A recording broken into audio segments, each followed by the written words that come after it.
계속 마태복음 말씀 이어가고 있습니다. 5장에 넘어와서 이제 팔복, 산상수훈 중에 팔복을 우리가 계속 나눠가고 있는데, 오늘은 이제 네 번째 복이죠. 의에 줄이고 목마른 복입니다. 의에 줄이고 목마른 복. 두 가지 나누겠습니다. 두 가지. 첫 번째 읽어봅니다. 시작. 네. 의가 뭘까? 의에 줄이고 목마르다 할 때 의가 뭘까?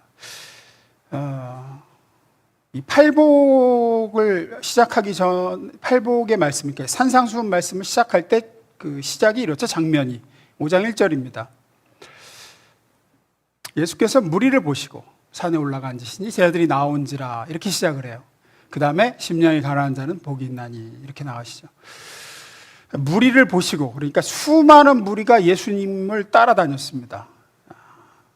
산에까지 쫓아 올라갔고, 여기 이렇게 예수님께 나왔다고 하는 이 무리들은 당시에 대부분이 다 하층민들입니다. 이 사람들은 정말로 줄이고 목마른 사람들이었습니다. 영적인 굶주림과 목마름이 아니라 현실적인 굶주림이었습니다. 매일 겪는, 이들에게 굶주림과 목마름은 그냥 매일 일상이에요. 이들 대부분은 소장농으로 겨우 생계를 이어가던 사람들이었습니다. 소장료 내고 남은 거에 또 절반을 그 로마에 바치고 제사장들이 또 세금으로 뜯어가고, 이렇게 하고 그냥 뭐 늘 배골고 병 걸려도 어디 뭐 약도 못 쓰고 그렇게 살다가 그냥 다들 일찍 죽었습니다. 이때 당시에 그 평균 수명이 고작 40살 남짓이에요. 그렇기에 이 사람들은 목을 빼고 메시아를 기다린 거고, 이들이 기다리며 고대한 메시아는 죄사함과 무슨 구원이 아니라 그저 배골치 않고 잘 먹고 잘 살게 해주는 그 메시아였습니다. 이때 당시 이 사람들은 메시아가 오면 곡식으로 창고가 가득 차고 포도주가 넘쳐 흐를 것이라고 기대했어요. 왜냐하면 이사야서에 나오는 메시아에 관한 예언을 문자 그대로 믿었기 때문입니다. 이사야서에 뭐라고 예언되어 있느냐? 이렇게 되어 있습니다. 만군의 주님께서 이 세상 모든 민족을 여기 시온산으로 부르셔서 풍성한 잔치를 베푸실 것이다. 기름진 것들과 오랜 포도주, 제일 좋은 살코기와 잘 익은 포도주로 잔치를 베푸실 것이다. 메시아가 오면 이 잔치가 벌어진다고 생각했어요. 예수님이 오병이어 기적 때 됐습니다. 오병이어 기적 때 배불리 먹게 해주니까 이분이 오시기로 한 그 메시아다, 이렇게 된 거예요. 그래서 예수님도 이들의 형편과 사정을 잘 알고 계셨습니다. 이들이 얼마나 힘들게 살아가고 있는지, 얼마나 가난하고 굶주렸는지, 이들이 메시아를 향해 가진 기대와 소망이 뭔지도 알고 계셨어요. 그럼에도 예수님이 지금 뭐라고 하시는 거냐? 너희에게 진짜로 필요한 것은 너희를 배부르게 해줄 곡식과 포도주가 아니다. 곡식과 포도주로 줄인 배를 배부르고 목마름을 해소해 봐야 곧 다시 또 배고파지고 갈증 날 것이며, 그것은 진정으로 너희를 채워주지 못한다.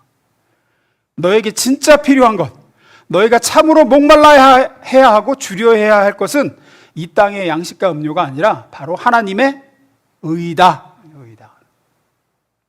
하시며 이렇게 말씀하신 거죠. 본문 봅니다. 의에 예수께서 본문. 이거 1절이잖아요. 본문.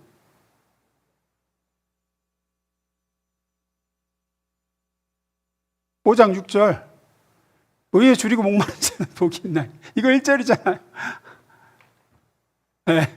의에 줄이고 목마른 자는 복이 있나니 그들이 배부를 것이며. 이걸 얘기하신 거예요. 이거를. 너희가 진짜로 목말라야 할 것, 너희를 정말로 채워줄 수 있는 것은 하나님의 의이다. 곡식과 포도주가 아니다. 그러면 이 의가 뭐길래 의에 줄이고 목마른 자가 복이 있다고 하시느냐? 포도주와 곡식에 줄이고 목마른 게 아니라, 이 의를 이해하려고 하면 이 의는 먼저 법정에서 쓰는 용어입니다. 법정. 이렇게 이해하시면 돼요. 범죄한 자에게 그 죄에 합당한 응분의 처벌이 이루어지는 것을 의라고 생각하시면 돼요. 의. 죄를 엄청 졌음에도 불구하고 거기에 대한 합당한 처벌도 안 받고 유야무야 넘어가는 것을 불의라고 합니다. 꽤 오래전에 있었던 일이죠. 사회를, 우리나라 사회를 떠들썩하게 했던 그 밀양 여중생 집단 성폭행 사건이 있었습니다. 여중생 한 명을 남고생 수십 명이 오랜 기간 동안 그 성폭행했어요. 아주 몹쓸 짓을 했어요. 가담한 애가 40명이 넘어요. 그 중에 몇 명만 구속되는지 아세요? 7명만 구속됐어요. 그것도 이렇게 형량을 많이 받은 것도 아니고 나머지는 다 봉사, 다 이런 손방망이 처벌을 받았습니다. 사회적으로 막 분노를 했습니다. 그때 그 국민들이. 왜 분노할까요? 불의하기 때문입니다. 의가 실현되질 않았어요. 이런 못쓸짓을 한 놈들은 그에 합당한 처벌을 내려야지. 요즘에도 그렇잖아요. 우리가 이게 하나님의 속성을 가지고 있기 때문에 의가 실현되지 않고 불의가 행해지면 우리 안에서 의분이 일어나는 거예요. 겨우 저거야? 저런 나쁜 놈한테 처벌이 왜 이렇게 약해? 그런 이유가 그래서 그래요. 자, 이제 우리 이야기로 가보겠습니다. 우리 모두는 다들 알다시피 죄로 오염되어 있습니다. 우리는 이 밀양의 이 추악한 범죄자들처럼 우리가 지은 죄에 대한 응분의 처벌을 받아야 될 존재들이에요, 다. 하나님의 법을 다 어겼습니다. 그렇게 처벌이 합당하게 받아져야 뭐가 충족된다고요? 의가 충족되는 거예요, 의가. 그런데 우리를 사랑하시는 하나님은 우리를 벌하여 죽이시는 쪽으로 의를 충족시키시려고 하지 않고 우리를 구원하시면서 이 의를 충족시킬 방법을 찾으신 거죠. 대부분 아실 거라고 생각합니다. 그 프랑스 작가 빅토르 위고라고 하는 사람이 쓴 불후의 명작 있죠. 레미제라블. 거기에 보면 장발장이라는 그 죄수가 나옵니다. 19년 동안 빵 훔쳤다가 억울하게 붙들려 간 다음에 탈옥하다 또 잡혀갖고 또 형량 늘어나고 해서 빵 하나 훔쳐갖고 19년 동안 죄수로 살았어요.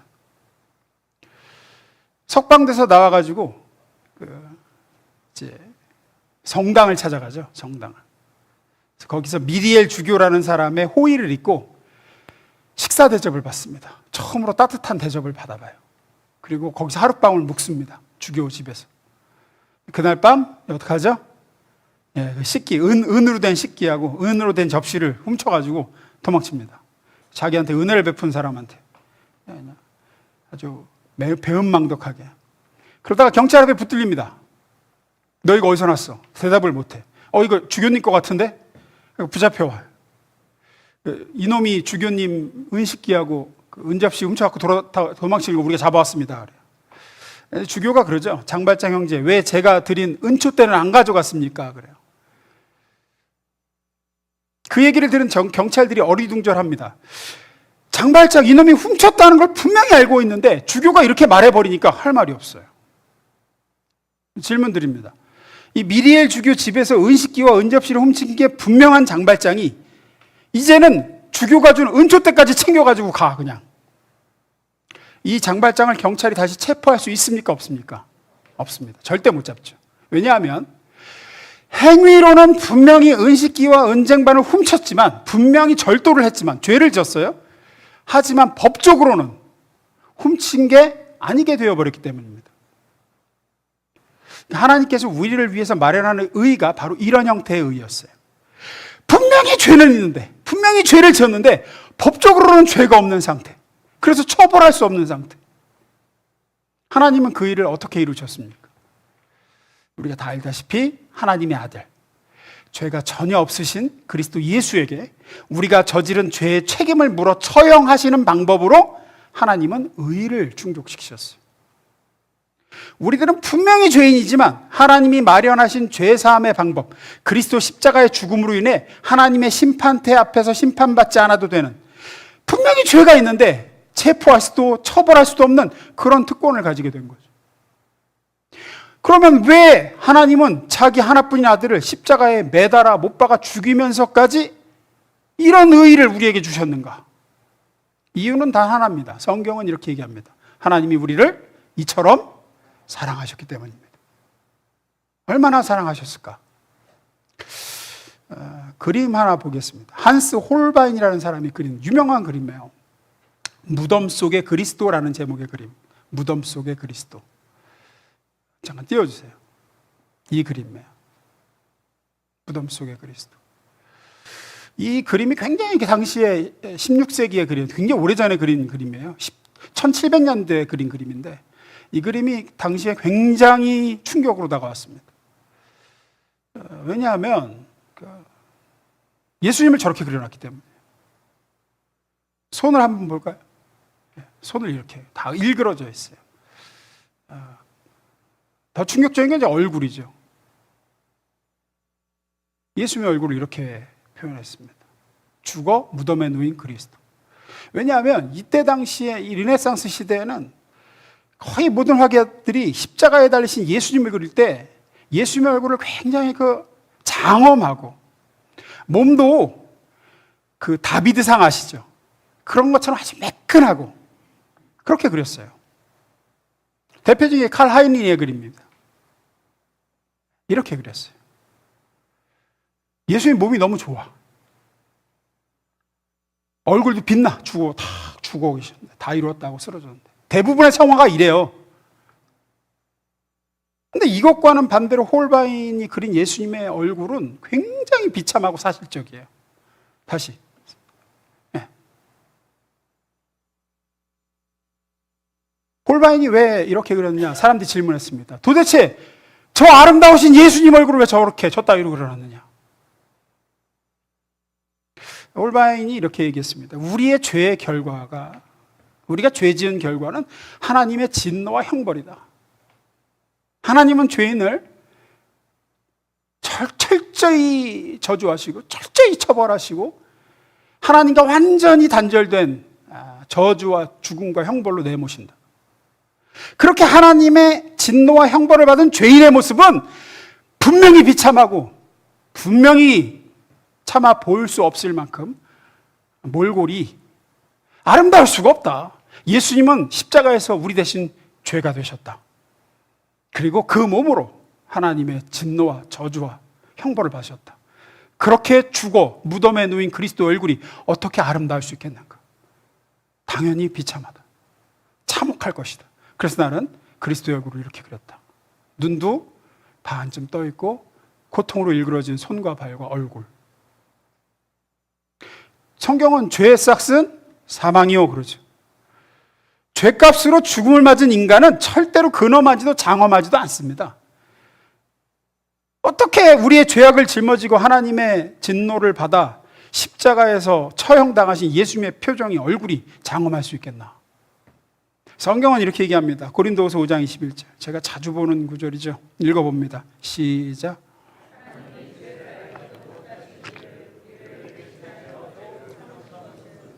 우리로 하여금 그 안에서 하나님의 의가 되게 하려 하심이라. 한 구절을 읽어도 깊이 있게 보실 필요가 있어요.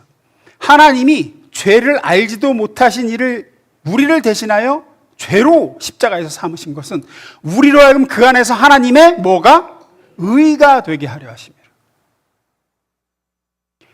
하나님은 우리가 분명히 죄가 있으나 분명히 죄인이나 죄가 없는 상태인 의, 죄인에게 마땅히 처벌이 이루어진 의로운 상태, 이걸 주시기 위해서 뭘 지불하셨느냐? 하나뿐인 아들 예수 그리스도의 목숨을 지불하고 그 영광스러운 성자 그리스도를 그렇게 저주받고 벌받아 비참하고 일그러뜨려 고통 속에 죽이심으로 나를 의롭게 하셨다는 거죠.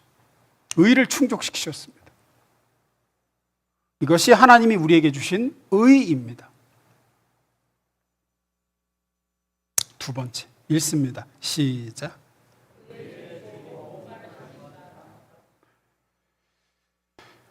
정말로 여러분이 정작 그리스도 예수, 죄 없으신 하나님의 아들의 죽으심으로 내가 하나님의 의를 받아 죄가 있으나 죄가 없다라고 하는 선언, 죄사함과 의롭게 됨, 구원을 받게 되었다고 그러면 우리는 예전에 그렇게 목말라 하던 세상 것들, 나를 채워줄 것이라고 이렇게 막 믿고 추구했던 것들에서 거기에 대한 굶주림에서 돌이켜 나를 구원하신 이 하나님의 의,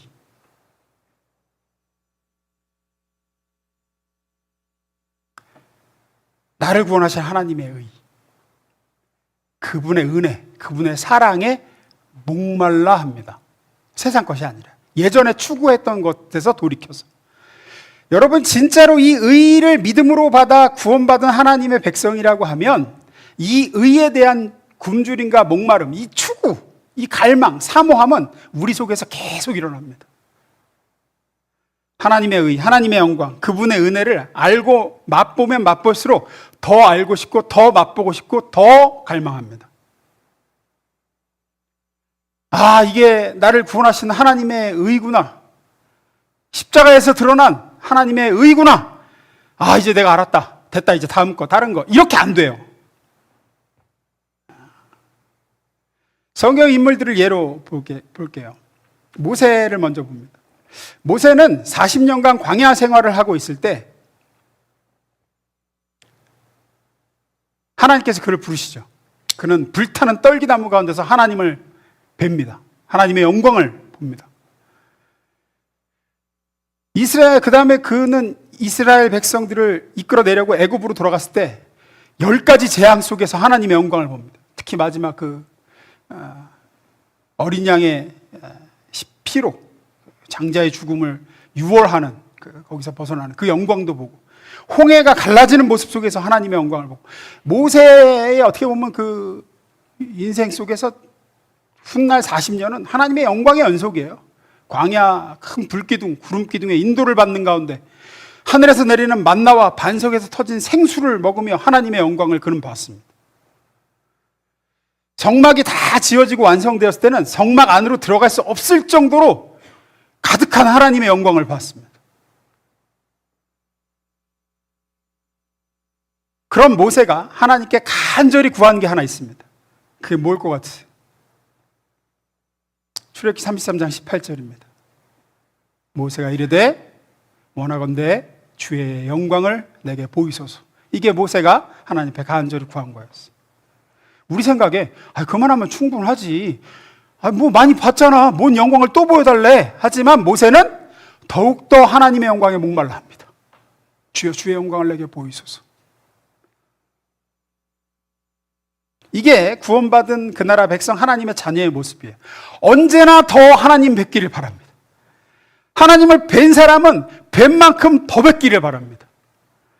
그 영광과 사랑과 의를 맛본 사람은 더 맛보기를 갈망해요. 주려합니다. 다음으로 다윗입니다. 다윗은 하나님과 동행한 사람이었습니다. 하나님의 마음에 합한 사람이었습니다. 그는 수많은 시편을 썼습니다. 그는 평생에 하나님을 알았습니다. 우리가 잘 알죠. 여호와는 나의 목자시니 내게 부족함이 없으리로다. 하나님께서는 그를 정말로 목자가 되셔서 보호하시고 돌봐주셨습니다.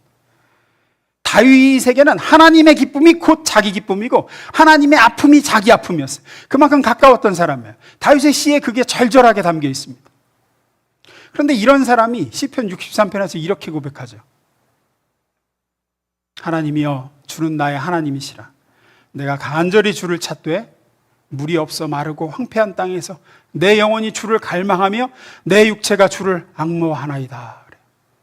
다윗은 하나님을 잘 아는 사람인데 아는 만큼 하나님을 향한 그분이 주시는 의와 은혜와 사랑에 대한 주림과 목마름이 절대로 줄어들지 않습니다. 더 커집니다.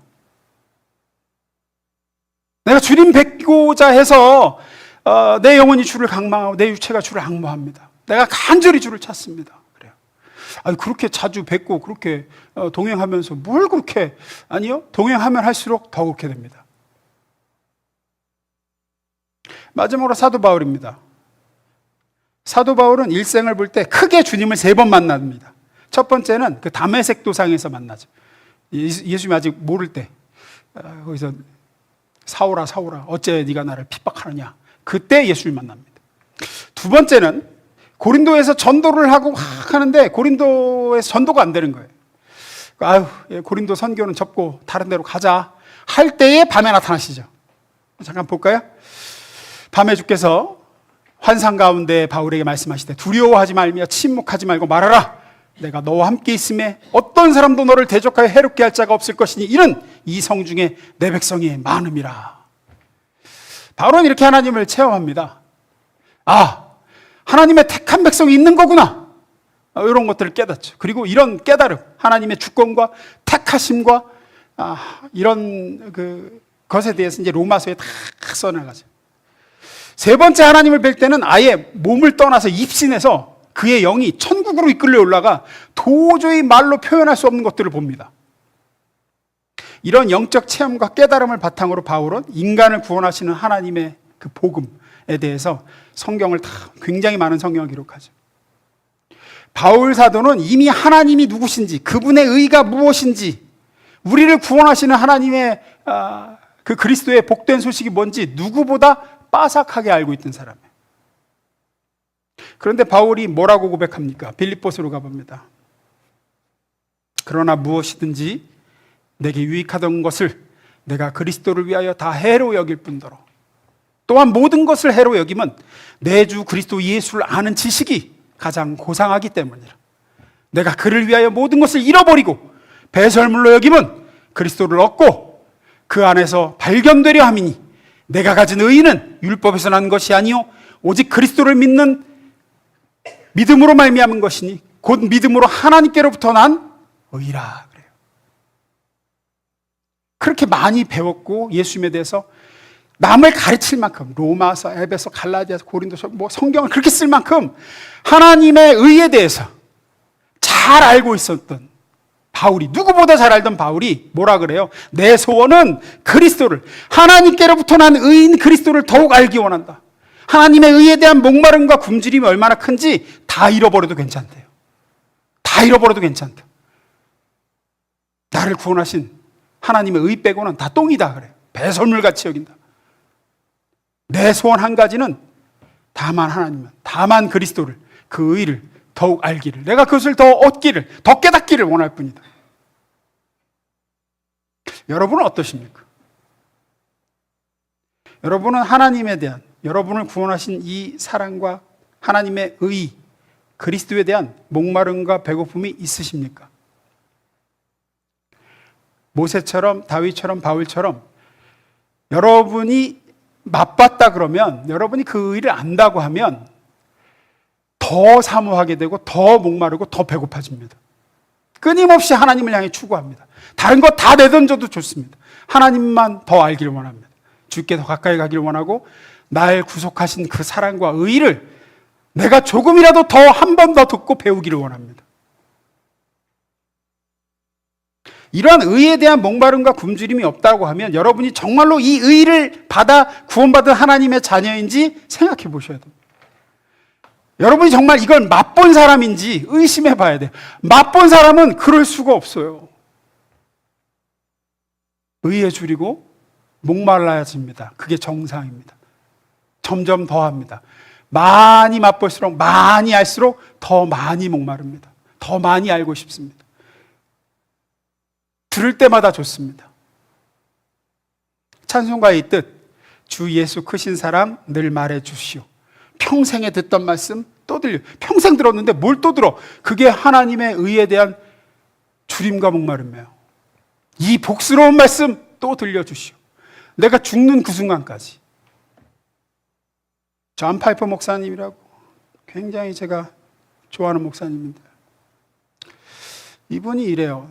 자기의 가장 큰 즐거움은 예수님의, 하나님의 사랑에 대해서, 나를 구원하신 그 의와 은혜에 대해서 성경을 읽을 때가 가장 행복하대요. 그때가 가장 만족스럽대요. 그래서 자기가 생각했대. 내가 나이가 들어 눈이 안 보인다든지 이래서 더 이상 성경을 읽을 수 없게 되면 어떡할까? 그래서 자기가 저축을 하기 시작했대요. 뭘 위해서 저축하냐?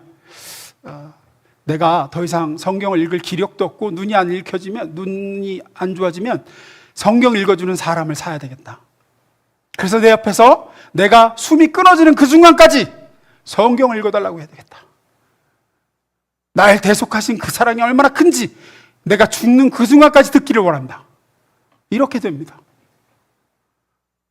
여러분이 정말로 나를 구원하신 하나님의 의를 알면 의에 줄이고 목이 안 마를 수가 없습니다.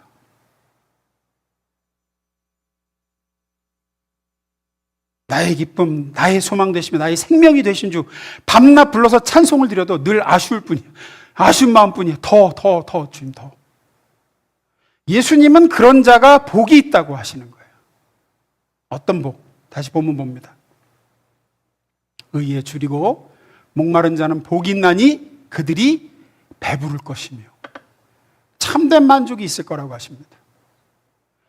역설적이죠. 하나님의 의에 대한 갈망, 나를 구원하신 그 사랑과 은혜에 대해서 더 알기를, 더 맛보기를, 더 가까이 가기를 원하는 자는 진짜 배부름과 영원한 만족을 얻게 될 거다.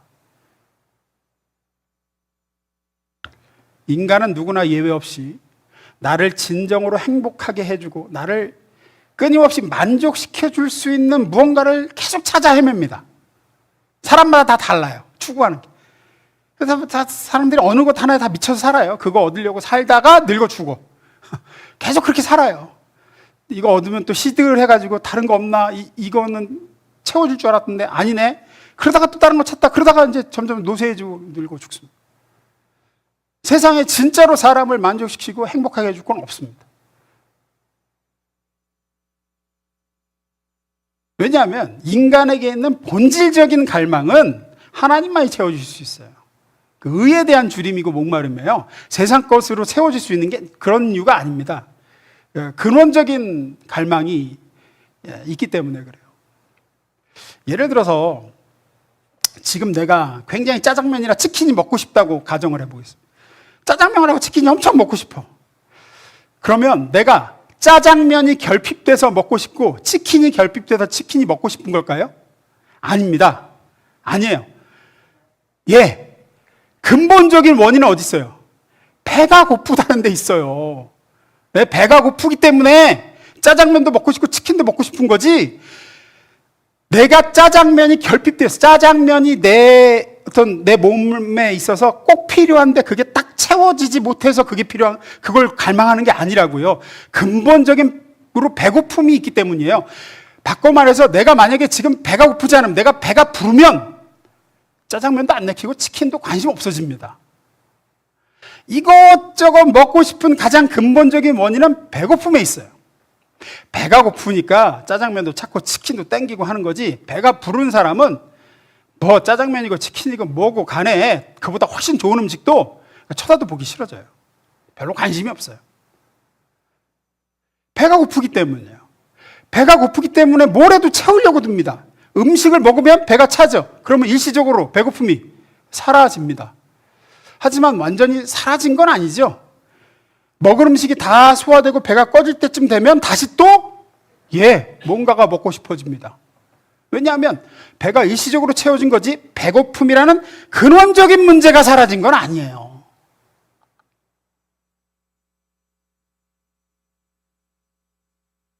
이제는 짜장면 대신에 돈을 한번 대입해 보겠습니다. 세상에 수많은 사람들이 돈에 고파합니다. 늘 부족합니다. 그래서 돈이 좀 넉넉하게 있었으면 하는 갈증이 있습니다. 내가 돈만 있으면 남들 누리는 저것도 누리고 저것도 사고 저기도 가고 저기 여행도 가고 하면서 얼마나 좋을까? 그럼 얼마나 행복할까? 얼마나 내가 만족스러울까 하고 생각합니다.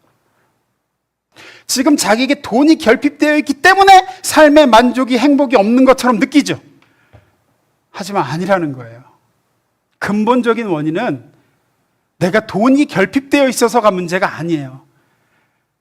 행복하고자 하는 욕구, 만족하고자 하는 목마름에 있어요. 돈의 유무가 아니라. 돈을 내가 원하는 만큼 얻으면 아마 일시적으로 행복하겠죠. 마치 짜장면 먹으면 일시적으로 배부르듯이.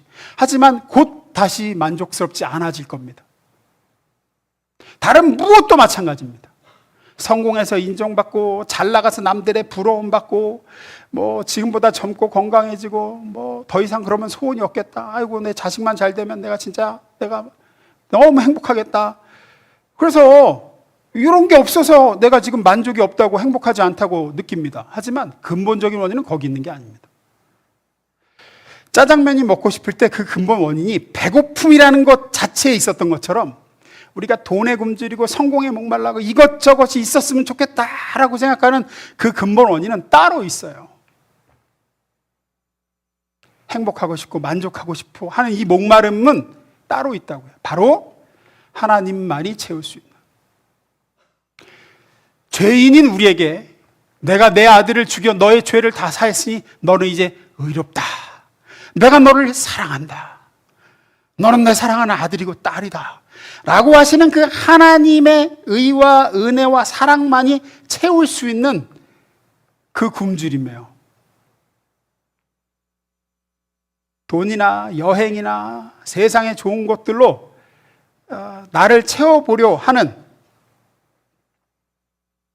그런 주림이 이 아들을 죽여 나에게 의의를 주신 하나님의 사랑, 그 크신 은혜를 딱 맛봐서 그게 나를 채우면 사라집니다.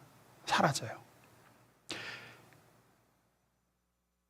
인생의 근본적인 배고픔과 목마름, 이것도 있었으면 좋고 이게 나를 행복하게 해줄 거다라고 하는 이런 착각들은 영원한 만족을 주시는 하나님에 대한 사실은 배고픔이고 목마름이에요. 마귀는, 세상은 이걸 속여서 자꾸만 온갖 것으로 인스타와 페이스북이나 드라마 영상이나 CF나 주위 사람들이 추구하는 것들, 자랑하는 것들, 이런 것들을 동원해서 이게 너한테 행복을 주고 만족을 줄 수 있을 거라는 착각을 사방에서 심어줍니다. 심지어는 교회에서도 목장에서도 신자들이 만나도 대부분 그렇게 얘기해. 자랑하고 나 이거 갔잖아, 이거 뭐 어디 갔다 왔잖아, 아이고 좋겠다, 그럼 행복하겠다. 아닙니다. 의에 줄이고 목마른 자는 복이 있나니 저희가 배부를 것이며, 사람은 오직 나를 사랑하사 나를 구원하신 하나님으로만, 그분이 자기 아들을 죽여서 내게 주신 그 의로만 자기 영혼의 빈 공간을 채울 수 있고 비로소 행복하고 다른 게 없어도 만족스러워지는 상태가 됩니다. 이것을 채운 사람은 속사람이 이미 만족하고 행복하며 하나님의 사랑과 의로 배부르기에 세상 사람들이 죽도록 갈증내며 추구하는 것들에 대해 목을 매지 않게 됩니다. 그 상태가 정상입니다. 대신에 나를 참으로 행복하고 만족하게 하시는 하나님에 대해, 그분의 의에 대해 끊임없는 목마름으로 주님을 찾습니다. 많이 맛본 사람은 많이 맛본 만큼 더 갈망합니다. 완전히 마약쟁이 저리 가랍니다. 정신 못 차리고 주님을 추구하고 하나님의 의에 대해서 듣기를 원하고 더 깊이 깨닫기를 원합니다. 그러니까 만약에 여러분이 하나님의 의에 대해서, 십자가에서 드러난 날 구원하신 하나님의 의에 대해서 시들하고 관심 없고 상 공부하니까 다시 한번 들어보십시오라고 해도 또 들어, 그거를 한다 그러면 자기를 돌아보셔야 된다고요. 여러분은 입맛을 상실한 거예요. 여러분이 모세처럼, 사도 바울처럼, 다윗처럼 정말로 하나님의 의에 대해서 목마름과 갈증이 있는 사람이면, 그것을 아는 사람이면 점점 더 추구합니다. 의에 줄이고 목말라 합니다. 다른 것에 목말라 하지 않습니다.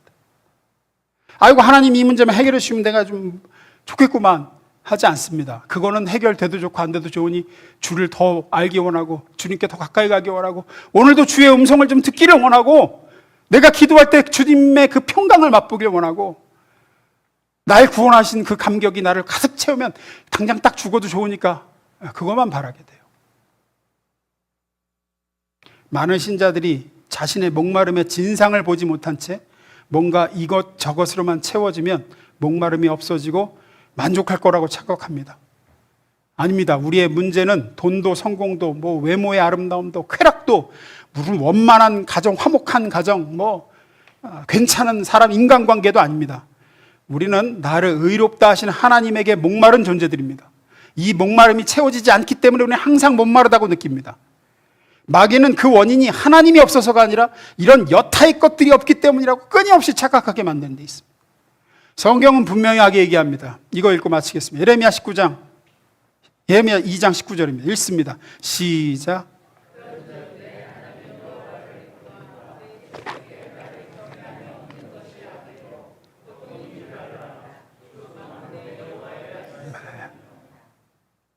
여러분이 지금 뭔가에 불만족스럽고 삶에 지금 힘들고 마음이 하는 가장 근본적인 원인은 의에 줄이고 목마르지 않기 때문입니다.